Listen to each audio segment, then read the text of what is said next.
The story of Jesus' crucifixion and resurrection. When Jesus had finished saying all these things, he told his disciples, "You know that the Passover will take place in 2 days, and the Son of Man will be handed over to be crucified." Then the high priests and the elders of the people assembled in the courtyard of the high priest, who was named Caiaphas. They conspired to arrest Jesus by treachery and to kill him. But they kept saying, "This must not happen during the festival. Otherwise, there'll be a riot among the people." While Jesus was in Bethany at the home of Simon the leper, a woman came to him with an alabaster jar of very expensive perfume and poured it on his head while he sat at the table. But when the disciples saw this, they became irritated and said, "Why this waste? Surely this perfume could have been sold for a high price and the money given to the poor." But knowing this, Jesus asked them, "Why are you bothering the woman? She has done a beautiful thing for me. You'll always have the poor with you, but you'll not always have me. When she poured this perfume on my body, she was preparing me for burial. I tell all of you with certainty, wherever this gospel is proclaimed throughout the whole world, what she has done will also be told as a memorial to her." Then one of the 12, who was called Judas Iscariot, went to the high priests and inquired, "What are you willing to give me if I betray Jesus to you?" They offered him 30 pieces of silver, and from then on, he began to look for an opportunity to betray Jesus. On the first day of the festival of unleavened bread, the disciples approached Jesus and asked, "Where do you want us to make preparations for you to eat the Passover meal?" He said, "Go to a certain man in the city and say to him, 'The teacher says, my time is near. I will celebrate the Passover with my disciples at your house.'" So the disciples did as Jesus had directed them, and they prepared the Passover meal. When evening came, Jesus was sitting at the table with the 12. Because Jesus knew that the Father had given everything into his control, that he had come from God, and that he was returning to God. Therefore he got up from the table, removed his outer robe, and took a towel and fastened it around his waist. Then he poured some water into a basin and began to wash the disciples' feet and to dry them with the towel that was tied around his waist.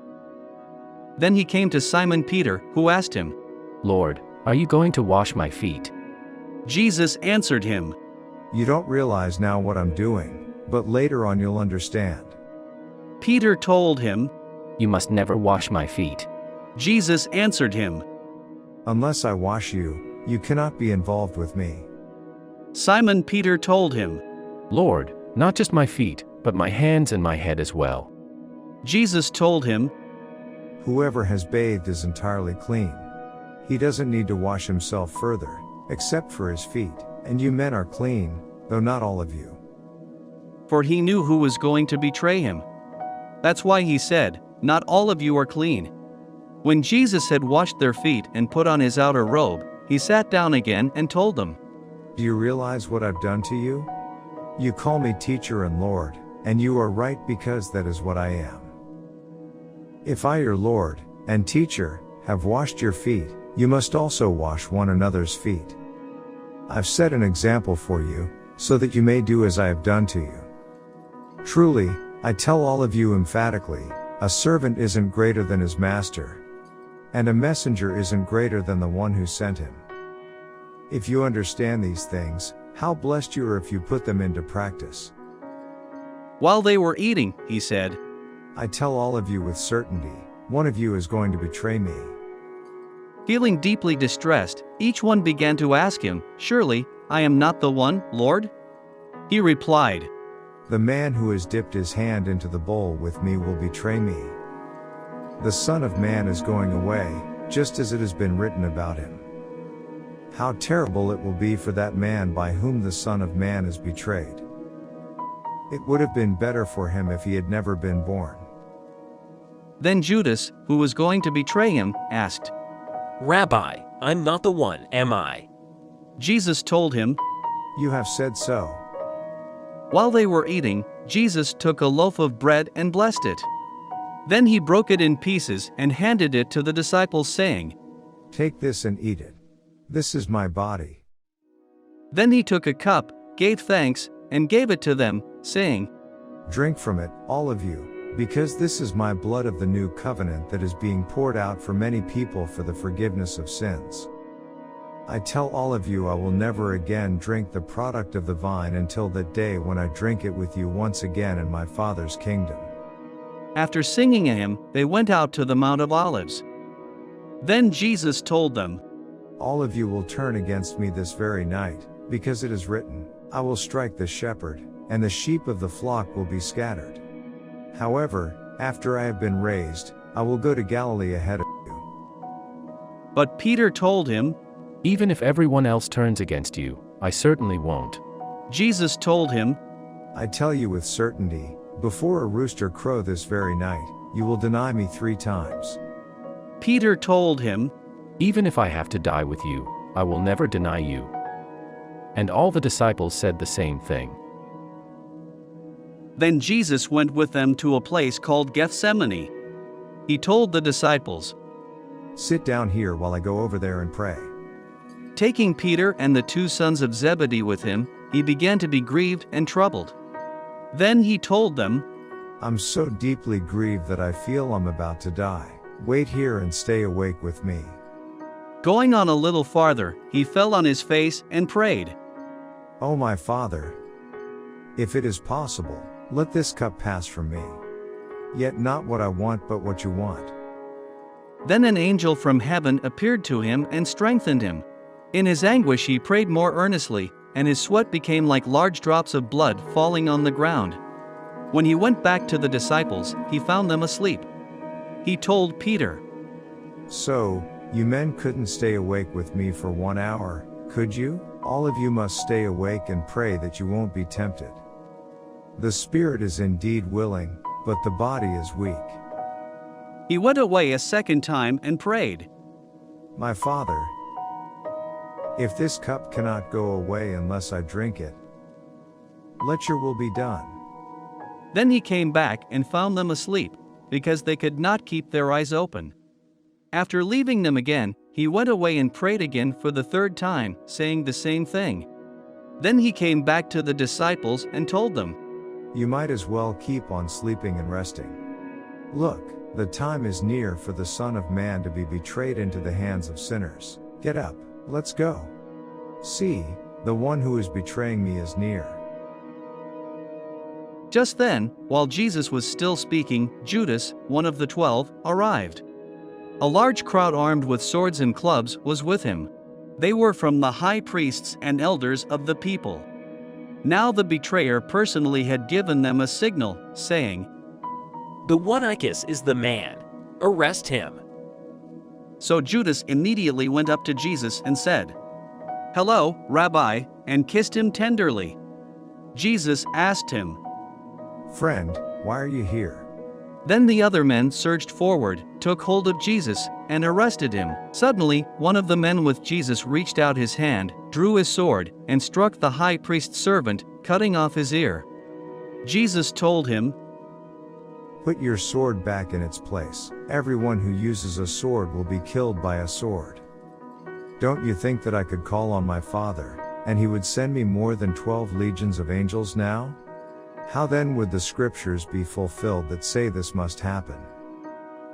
At this point, Jesus asked the crowds, Have you come out with swords and clubs to arrest me as if I were a bandit? Day after day I sat teaching in the temple, yet you didn't arrest me. But all of this has happened so that the writings of the prophets might be fulfilled. Then all the disciples deserted Jesus and ran away.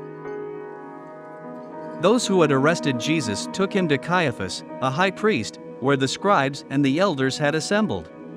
Peter, however, followed him at a distance as far as the high priest's courtyard.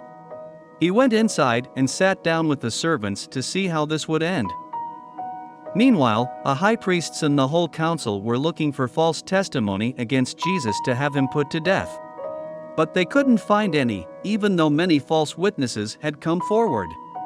At last, 2 men came forward and stated, This man said, I can destroy the sanctuary of God and rebuild it in 3 days. At this, the high priest stood up and asked Jesus, Don't you have any answer to what these men are testifying against you?" But Jesus was silent. Then the high priest told him, "I command you by the living God to tell us if you are the Messiah, the Son of God." Jesus told him, You have said so. Nevertheless, I tell you, from now on you will see the Son of Man seated at the right hand of power and coming on the clouds of heaven. Then the high priest tore his robes and said, "He has blasphemed. Why do we still need witnesses? Listen. Yourselves have just heard the blasphemy. What is your verdict?" They replied, "He deserves to die."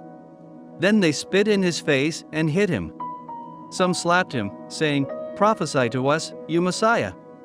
Who hit you?" Now Peter was sitting outside in the courtyard when a servant girl came up to him and said, You too were with Jesus the Galilean. but he denied it in front of them all. I don't know what you're talking about, he exclaimed. As he went out to the gateway, another woman saw him and told those who were there.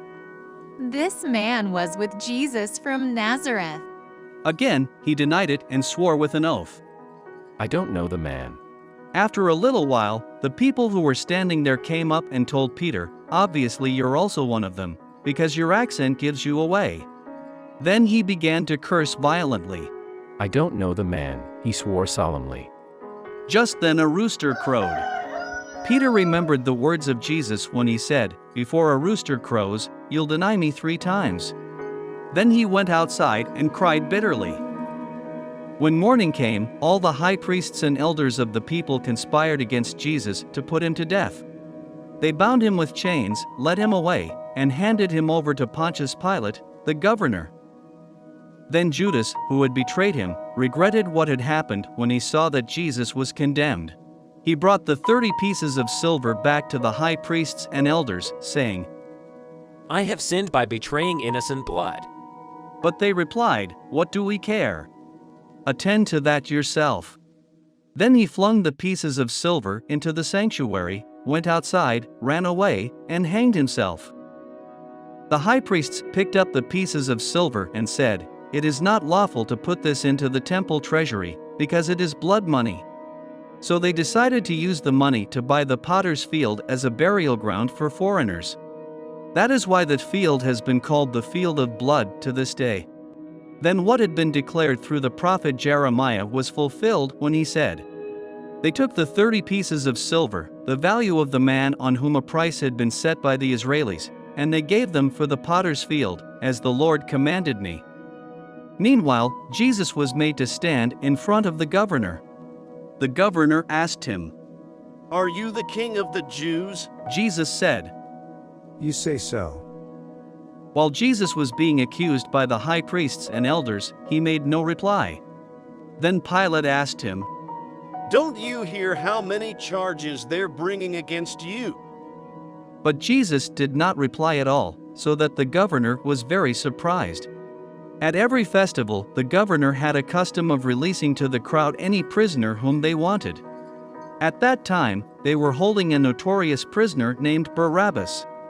So when the people had gathered, Pilate asked them, "Which man do you want me to release for you? Barabbas, or Jesus who is called the Messiah?" He did this because he knew that they had handed him over out of jealousy. While he was sitting on the judge's seat, his wife sent him a message that said, Have nothing to do with that righteous man, because today I have suffered terribly due to a dream I had about him. But the high priests and elders persuaded the crowds to ask for Barabbas and to demand that Jesus be put to death. So the governor asked them, "Which of the 2 men do you want me to release for you?"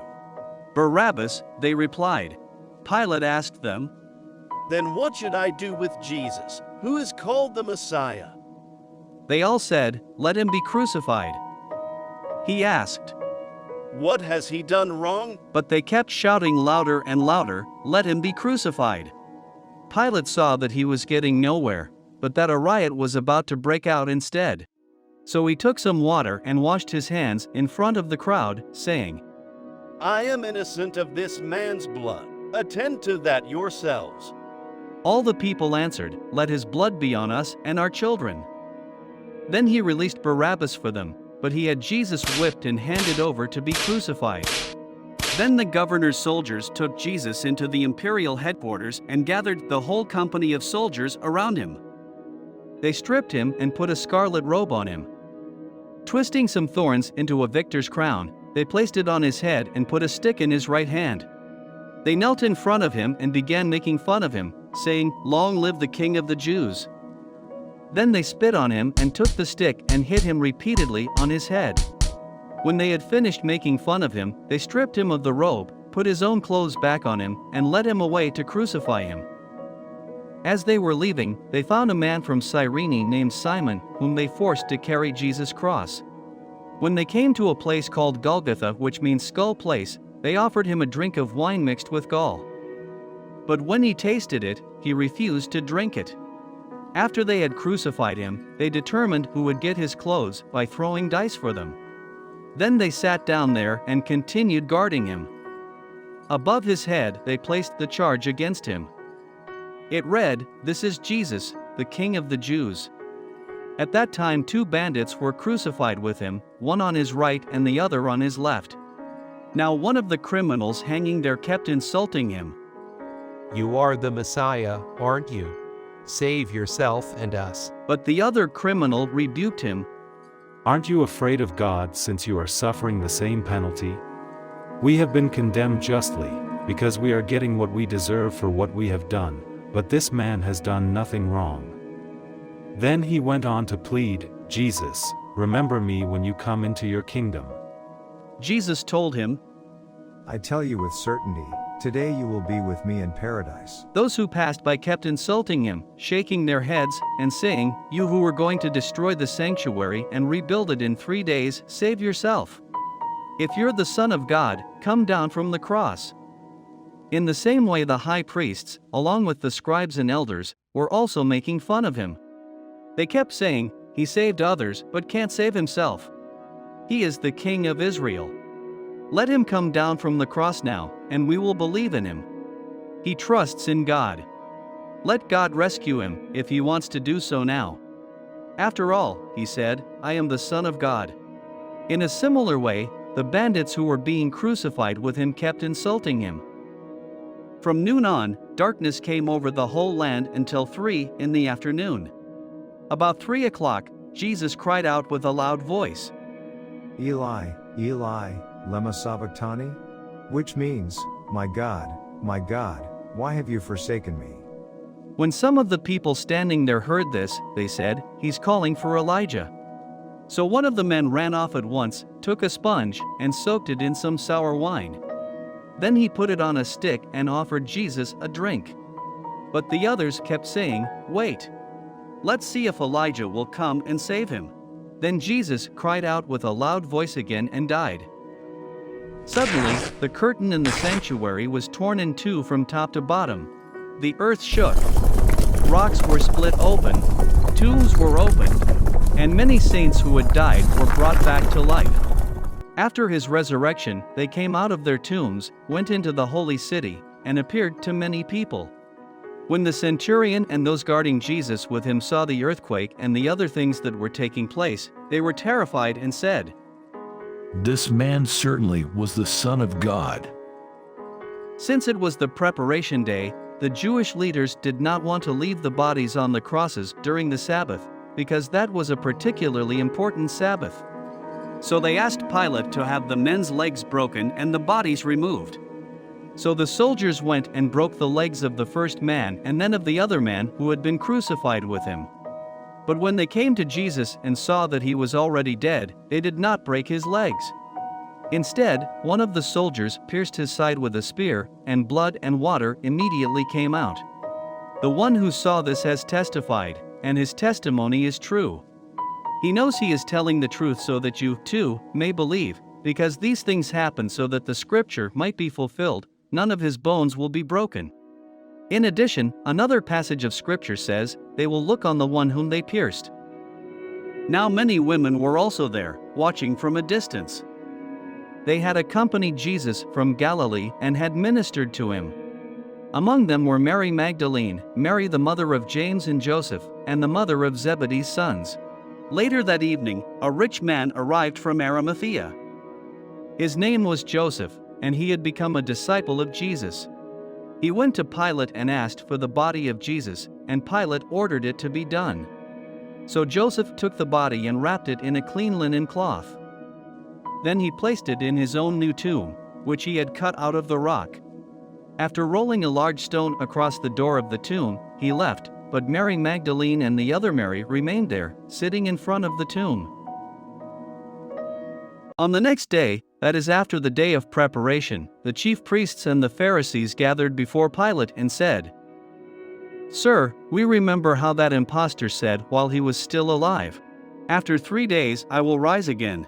Therefore, order the sepulchre to be made secure until the 3rd day, lest his disciples go and steal him away, and tell the people, 'He is risen from the dead,' and the last fraud will be worse than the first."